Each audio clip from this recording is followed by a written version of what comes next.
C5N. ¿Cuáles son las condiciones que muchas veces nos pone la sociedad, esa sociedad de la cual queremos formar parte para poder integrarla? ¿Cuál es el lugar que muchas veces tiene reservado el sistema económico y social y que en general, bueno, nos promueve, ¿no?, como una forma para poder integrarlo? En todo caso, déjeme preguntarle esta noche, una noche especial para el análisis, cuáles son las condiciones también que nos ponen, los sacrificios que tenemos que hacer para que se lleve adelante algo que es la reproducción de las condiciones materiales con las cuales damos la subsistencia, damos la pelea por la subsistencia. Pero lo que quiero preguntarle esta noche es qué pasa con aquellos que no pueden atravesar esto, qué pasa con los que no tienen o bienes culturales, o bienes materiales, las herramientas necesarias para aceptar ese desafío, para poder integrarse en esa sociedad, para poder formar parte de ese sistema económico, para poder ganarse la vida, esa reproducción de las condiciones materiales de las cuales le estoy hablando. ¿Qué pasa con aquellos que habitan ese margen, ese lugar desde el cual miran cómo gran parte de la sociedad hace su vida, se gana la supervivencia y en todo caso a veces mira y a veces no? A veces se vuelve solidaria y a veces no tanto. Quien lo puso de una forma, creo yo, magistral, quien lo promovió, quien lo forjó y lo hizo parte de lo que son sus historias terribles, contundentes, fue el genial escritor Roberto Arlt. Roberto Arlt, un verdadero monstruo de la literatura argentina, un disruptivo, un distinto, yo diría, alguien que origina una especie de tradición en la literatura. Tuvo, creo yo, una cantidad de obras fundamentales, pero sobre todo hoy le voy a hablar de dos historias que forman un díptico. Una de ellas es Los Siete Locos, la otra es Los Lanzallamas. Bueno, hablemos de Los Lanzallamas, que cierra esta historia magistral, de la cual le voy a dar algunos detalles en instantes, pero que sobre todas las cosas le va a poder carnadura a lo que es la crítica social de un momento liminar en la historia de la Argentina, un momento donde la Argentina empieza a formar parte del concierto internacional, donde la Argentina se transforma en uno de los protagonistas del comercio internacional, es alguien que, si la personificamos, va a formar parte de la gran exportación de materias primas. Ese es el lugar que le está reservada a la Argentina en la División Internacional del Trabajo, pero por supuesto ese relato de la Argentina potencia esconde otras cosas y Roberto Arlt va a tratar de retratar justamente eso. Arlt era una persona que venía de una familia humilde, de una familia de inmigrantes, que de alguna forma empezó a ganarse la vida en la calle y que descubrió tarde que necesitaba de la educación para poder prosperar. Entonces se afilió a una biblioteca de barrio, una biblioteca que tenía cierta tendencia anarquista. Y allí va a recibir, creo yo, una de las mejores educaciones que haya podido tener, como es la de los maestros rusos. Allí Arlt leyó a Pushkin, leyó a Gogol, leyó también a Tolstoy, a Dostoyevsky. Mire, la verdad es que los maestros rusos lo forjaron y eso se nota muchísimo en su propia literatura. Y en ese contexto entonces hablamos de una historia que recoge en gran medida la tradición de Roberto Arlt. ¿Por qué? Porque Arlt lo que hace es lleva el color, lleva, yo diría, los elementos del costumbrismo y del realismo a lo que son sus historias, traslada las voces mismas de aquellos que formaban parte de esa Argentina, pero sobre todo de esa Buenos Aires, que empezaba a ensamblarse. Venían inmigrantes de las zonas rurales, venían inmigrantes también del exterior, de España, de Italia, y todo eso conformaba esa especie de mosaico sumamente heterogéneo del cual Arlt va a dar cuenta. Pero hablamos de la historia, hablamos de esta especie de díptico, yo le decía, que se inicia con Los Siete Locos, allá por el año 29, 1929, hace casi 100 años, es una especie de grito que recorre una centuria y que nos dice, miren, la verdad es que en algún punto, en algún momento, nada ha cambiado desde aquel entonces, ¿no? 1929, Los Siete Locos, 1931, Arlt escribe de Los Lanzallamas.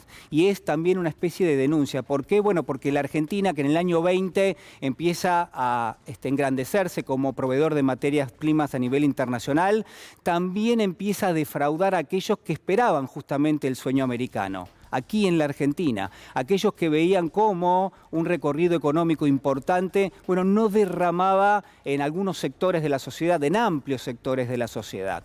Los Siete Locos y los Lanzallamas conforman una historia donde hay un protagonista principal, se llama Remo Erdosain.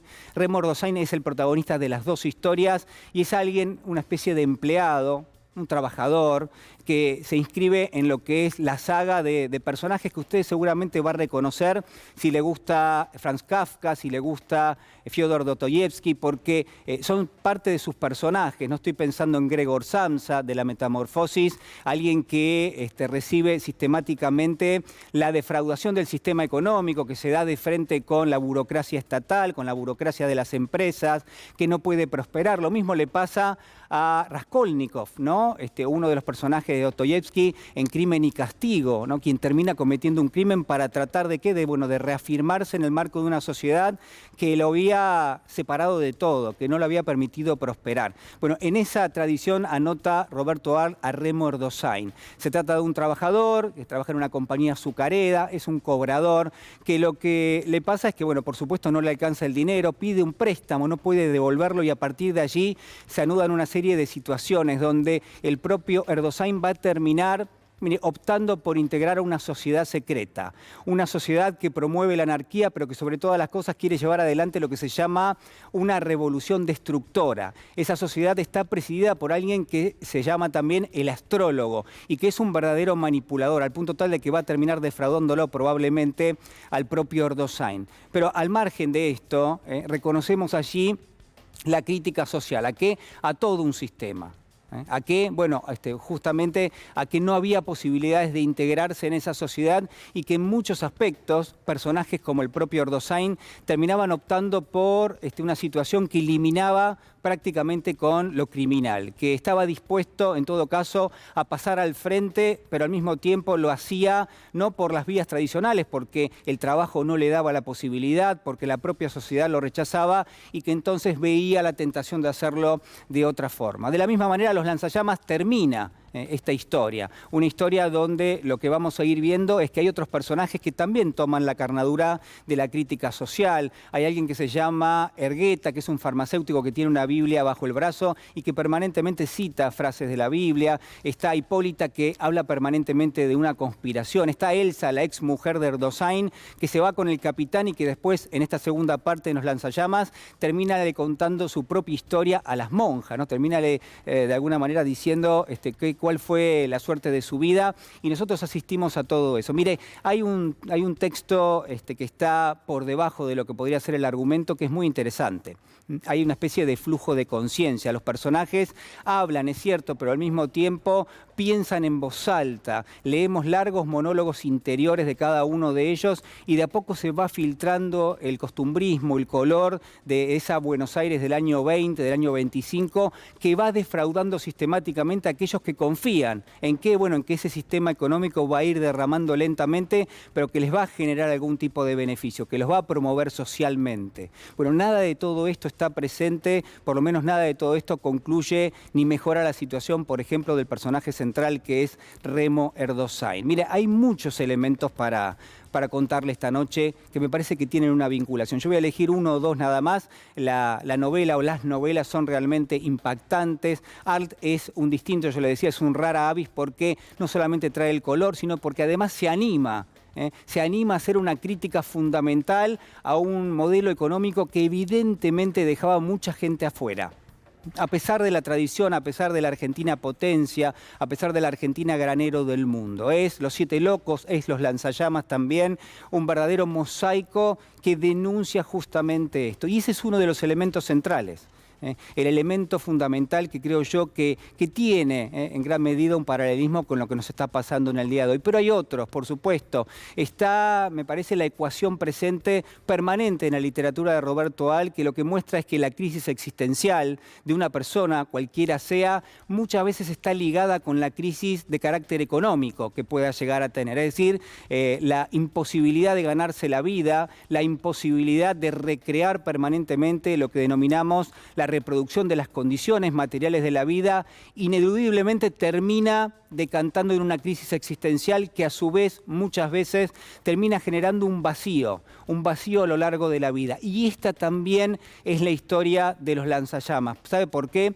Porque hay una gran paradoja en el medio. La paradoja es que Remo Ordosain, queriendo ganarse la vida, queriendo promoverse socialmente, que quiere al mismo tiempo tratar de lograr un lugar en la sociedad, se da de frente con todo, empieza a notar que hay una falta de valores y de principios que no solamente anida en los sectores medios, sino también en los sectores más altos de la sociedad, y paradójicamente queriendo acumular, si usted quiere, riqueza, termina él perdiendo aquello que de alguna manera tenía desde el arranque de su vida, como eran principios y como eran valores.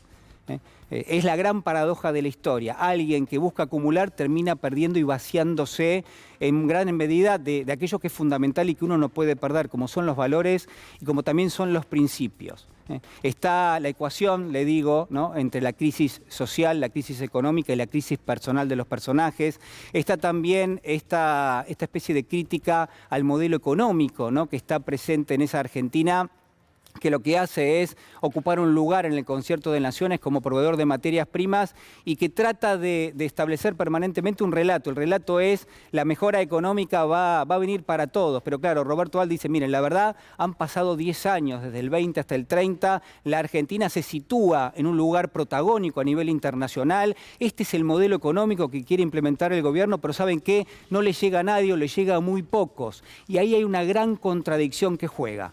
Hay una gran contradicción que juega, porque Roberto Alt es uno de los que termina denunciando, y no por casualidad muchas veces termina marginado de los grandes cánones de la literatura argentina. Y uno se pregunta por qué. Bueno, quizás allí hay algún tipo de referencia. Mire, para terminar, porque por supuesto uno podría seguir toda la noche hablando de este genial escritor, déjeme decirle de que en esta Argentina hay muchas preguntas que tenemos que hacernos, hay muchas paradojas. Yo le diría que incluso hay muchas contradicciones. Un país que tiene crecimiento económico, un país que se ve que cuenta con energía, con materias primas, un país que pareciera que haberse casado con un modelo económico que es ocupar un lugar como proveedor de materias primas a nivel internacional. Bueno, es un país que todavía espera que haya mayor inclusión social. Es un país que todavía espera que la pobreza no anide, que no se estanque, que no conforme un piso alto que sea difícil de erosionar. Y sobre todas las cosas, déjeme decirle que en este país, donde hay mayores niveles de desigualdad, donde hay menor inclusión, donde hay pobreza e indigencia, que es realmente importante, que en este país no puede anidar la indiferencia, que en este país sistemáticamente habrá que mirar al costado para ver si alguien quedó en el camino y para que se vuelva a incorporar a este sistema. Un sistema económico, un sistema social, pero sobre todo un sistema donde no puede faltar aquello que el propio Remo Ordosain va perdiendo a lo largo de la historia, que son los principios y que también son los valores.